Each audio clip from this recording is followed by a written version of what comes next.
It is now time for oral questions. The member from Niagara West-Glanbrook. Thank you, Speaker. In absence of the Premier, I'll direct to the Minister of Finance. Minister, while other premiers were announcing... Member from Niagara West, and I appreciate the efforts from the armchair speakers on the other side. We have the custom within this chamber of not making reference to people being or not being here during questions. Speaker, question the Minister of Finance. Minister, while other premiers were announcing economic stimulus plans, Premier McGuinty visited your hometown to speak to the Chamber of Commerce, a community beset by the highest unemployment rate in all of Canada and plunging real estate values, where he gave this deep economic insight. We're going to be okay. He topped that on November 27, 2008, when he told Ontario families worried about their jobs or their ability to pay their mortgage to go out and buy a fridge to kickstart the economy. Minister, can you inform the Legislature how many jobs were lost since the Premier dispensed this pearl of economic wisdom? Minister. Well, having been at the speech, I can tell you the Premier received a standing ovation at the end of his speech, Mr. Speaker.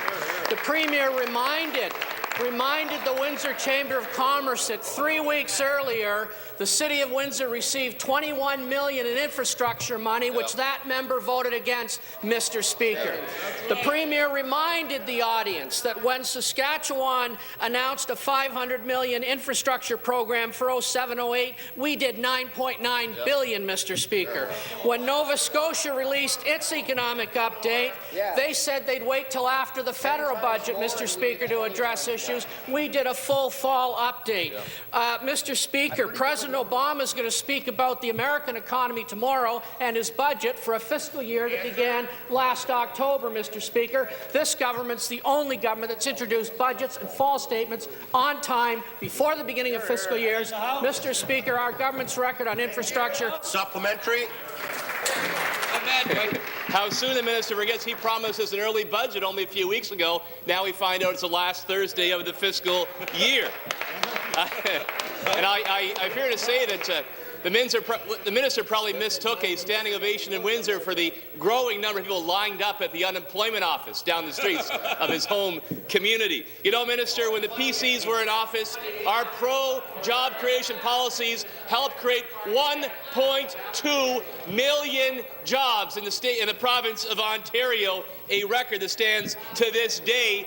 And since Dalton McGuinty talked about going out and buying fridges, durable goods sales have plummeted in Ontario, and 105,000 Ontarians lost their jobs. What Ontario families worried about their mortgage, worried about their jobs, want to see is a leader in the Premier's office. Instead, they're seeing a deer caught in the headlights. When are we going to see some action to revive our economy, or are you looking for more jobs as Dalton McGuinty roadkill?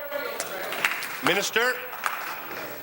Mr. Speaker, after the Premier gave his speech to the Windsor Chamber, we attended the Ford Retraining Centre that this government set up to help displaced workers. And the Conservative members who laughed about unemployed people in Windsor ought to be ashamed of themselves, Mr. Speaker. We set up skills training program, $1.5 billion, Mr. Speaker, that is helping unemployed people across Ontario. That member and his party voted against it, Mr. Speaker. The one thing unemployed workers in Windsor need today is earlier and more access to employment insurance. His friends in the Conservative Party in Ottawa said no to that, Mr. Speaker, at the very time they should have been endorsing it. This government has laid out a plan, Mr. Speaker, to deal with the world financial crisis. That party is nothing but hot air and smoke. We'll continue to speak for the unemployed in Windsor and right across Ontario.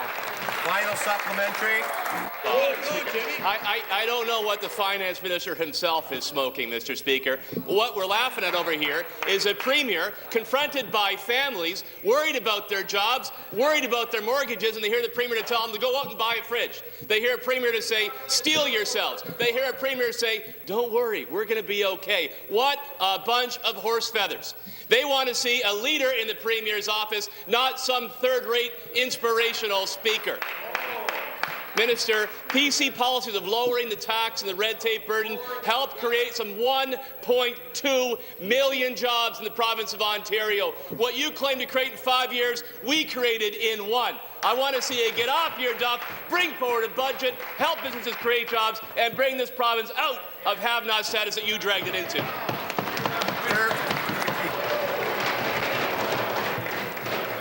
The member opposite must be missing the world financial crisis and what's going on.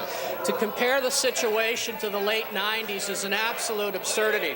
But let's see what the Tories have said about job hiring, Mr. Speaker. On the weekend, John Tory laid out his 6th 5-point plan. In fact, it's a 3-point plan when you look at it. And in it, he very clearly says the government shouldn't be spending on stimulus to create jobs. We shouldn't be hiring in the government. We reject that. We reject your leader, we reject your policies, and I guess they had a bit of a celebration of Mike Harris last weekend, Mr. Speaker, and let me tell you, we reject that. We reject that whole ideology.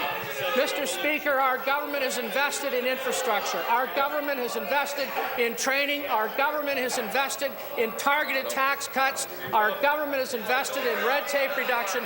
That member and his party have no plan, no